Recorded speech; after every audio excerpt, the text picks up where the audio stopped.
वक्रतुंड महाकाय कोटि सूर्य समप्रभ निर्विघ्नं कुरु मे देव सर्वे कार्येषु सर्वदा। ओम कृष्णाय वासुदेवाय हरये परमात्मने प्रणतः क्लेशनाशाय गोविन्दाय नमो नमः। ओम गुरुर्ब्रह्मा गुरुर्विष्णु गुरुर्देवो महेश्वरः गुरुर्साक्षात् परं ब्रह्म तस्मै श्री गुरुवे नमः। ओम त्वमेव माता च पिता त्वमेव बन्धु सखा त्वमेव विद्या द्रविणं त्वमेव सर्वं मम देव। राधे राधे, जय श्री कृष्ण मित्रों। एक बार फिर से स्वागत है आप सभी का हमारे YouTube चैनल राधा रानी की छवि मंत्री पर। मित्रों, कैसे हैं आप सभी लोग? आशा करती हूँ सभी लोग अच्छे होंगे, स्वस्थ होंगे, सकुशल मंगल होंगे। मित्रों, आज हम प्रारंभ करने जा रहे हैं श्रीमद् भागवत महापुराण के प्रथम स्कंद का प्रथम अध्याय, जो कि है एक श्री सुत जी से शौनक आदि ऋषियों का प्रश्न। तो चलिए मित्रों, हमारे यह अध्याय भी प्रारंभ करते हैं। एक बार भगवान विष्णु एवं देवताओं के परम पुण्यमय क्षेत्र नैमिषारण्य में शौनक आदि ऋषियों ने भागवत प्राप्ति की इच्छा से सहस्त्र वर्षों में पूरे होने वाले एक महान यज्ञ का अनुष्ठान किया। एक दिन उन लोगों ने प्रातः काल अग्निहोत्र आदि नित्य कृत्यों से निवृत्त होकर सूर्य जी का पूजन किया और उन्हें ऊंचे आसन पर बैठाकर, उच्च आसन पर बैठाकर, अच्छी गद्दी पर बैठाकर उनकी आदर किया और उनकी पूजन की। उन्हें ऊंचे आसन पर बैठाकर उनसे आदर से एक प्रश्न पूछा। ऋषियों ने कहा, गुरुजी, सूत जी, आप निष्पाप हैं। आपने समस्त इतिहास, पुराण और धर्मशास्त्रों का विधि पूर्वक अध्ययन किया है तथा उनकी भली भांति व्याख्या भी की है। वे देवताओं में श्रेष्ठ भगवान भद्राय एवं भगवान के सद्गुण निर्गुण रूप को जानने वाले दूसरे मुनियों ने जो कुछ जाना है, उन्हें जिन विषयों का ज्ञान है, उन्होंने जो कुछ भी अपने जीवन में प्राप्त किया है, वह सब आप वास्तविक रूप में जानते हैं। आपका हृदय बड़ा ही सरल और शुद्ध है, इसी से आप उनकी कृपा और अनुग्रह के पात्र हुए हैं। गुरुजन अपनी प्रेमी शिष्य को गुप्त से गुप्त बातें भी बता दिए हैं, करते हैं। आयुष्मान, आप कृपा करके ये बतलाइए कि उन सब शास्त्रों, पुराणों और गुरुजनों के उपदेशों में कलयुग जीवों के परम कल्याण का सहज साधन आपने क्या निश्चय किया है। आप संत समाज के भूषण हैं। इस कलयुग में प्रायः लोगों की आयु कम हो गई है। साधन करने में लोगों की रुचि और प्रवृत्ति भी नहीं है। लोग आलसी हो गए हैं। लोगों में आलस्य उत्पन्न हो रहा है। उनका भाग्य तो मंद ही है ही, समझ ही थोड़ी है। इसके साथ ही वे नाना प्रकार की विघ्न बाधाओं से भी घिरे हुए रहते हैं। शास्त्र भी बहुत से हैं, परंतु उनमें से एक निश्चित साधन का नहीं। अनेक प्रकार के कर्मों का वर्णन है। साथ ही वे इतने बड़े हैं कि उनका एक अंश सुनना भी कठिन है। आप परोपकारी हैं।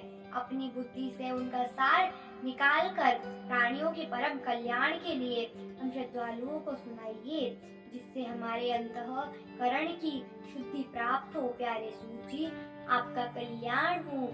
आप तो जानते ही हैं कि यदुवंशियों के रक्षक भक्त वत्सल भगवान श्री कृष्ण वासुदेव की धर्मपत्नी देवकी के गर्भ से क्या करने की इच्छा से अवतीर्ण हुए थे, हम उसे सुनना चाहते हैं। आप कृपया करके हमारे लिए उसका वर्णन कीजिए, क्योंकि भगवान का अवतार, भगवान श्री कृष्ण का अवतार जीवों के परम कल्याण और उनकी भगवत प्रेममय समृद्धि के लिए ही होता है। यह जीव जन्म मृत्यु के घोर चक्र में पड़ा हुआ है। इस स्थिति में भी यदि वह कभी भगवान के मंगलमय नाम का उच्चारण कर ले तो उसे तत्क्षण उसके मुक्त हो जाएंगे, क्योंकि स्वयं भय भी भगवान से डरता रहता है। सूत जी परम विरक्त और परम शांत मुनिजन भगवान के श्री चरणों की शरण में ही रहते हैं। अतएव उनके स्पर्श मात्र से संसार के जीव तुरंत पवित्र हो जाते हैं। इधर गंगा मैया के जल का बहुत दिनों तक सेवन किया जाए तब कहीं पवित्रता का प्राप्त हो सकती है। ऐसे पुण्यात्मा भक्त जिनकी लीलाओं का गान करते रहते हैं, उन भगवान का कली बलहारी पवित्र यश भला आत्मशुद्धि की इच्छा वाला ऐसा कौन मनुष्य होगा जो श्रवण न करे। वे लीला से ही अवतार धारण करते हैं। नारद जी महात्माओं ने उनके उदार कर्मों का गान किया है। इस श्रद्धालुओं के प्रति आप उनका वर्णन कीजिए। बुद्धिमान सूत जी सर्वसमर्थ प्रभु अपनी योग माया से स्वच्छंद लीला करते हैं। आप उन श्री हरि की मंगलमय अवतार कथाओं का वर्णन कीजिए। पुण्य कीर्ति भगवान की लीला सुनने से हमें कभी भी तृप्ति नहीं हो सकती, क्योंकि रमज्ञ श्रोताओं को पद पद पर भगवान की लीलाओं में नए नए रस का अनुभव होता है। भगवान श्री कृष्ण अपने को छिपाए हुए थे, लोगों के सामने ऐसी चेष्टा करते थे मानो कोई मनुष्य हो, परंतु उन्होंने बलराम जी के साथ ऐसी लीलाएं भी की है, ऐसा पराक्रम भी प्रकट किया है जो मनुष्य नहीं कर सकते। कलयुग को आया जानकर इस वैष्णव क्षेत्र में हम इस दीर्घकालीन सत्र का संकल्प करके बैठे हैं। श्री हरि की कथा सुनने के लिए हमें अवकाश प्राप्त है।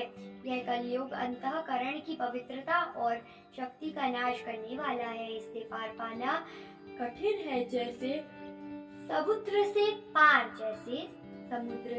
जाने वालों को कर्णधार मिल जाए, उसी प्रकार इससे पार पाने की इच्छा रखने वाले हम लोगों से ब्रह्मा ने आपको मिलाया है। धर्म रक्षक ब्रह्मांड भक्त योगेश्वर भगवान श्री कृष्ण के अपने धाम में पधार जाने पर धर्म ने अब किसकी शरण ली है, यह बताइए। श्रीमद् भागवत पदे महापुराणे परम हंसस्याम संहितायां प्रथम स्कंदे नैमिषयोपाख्याने प्रथमो अध्यायः समाप्तम्।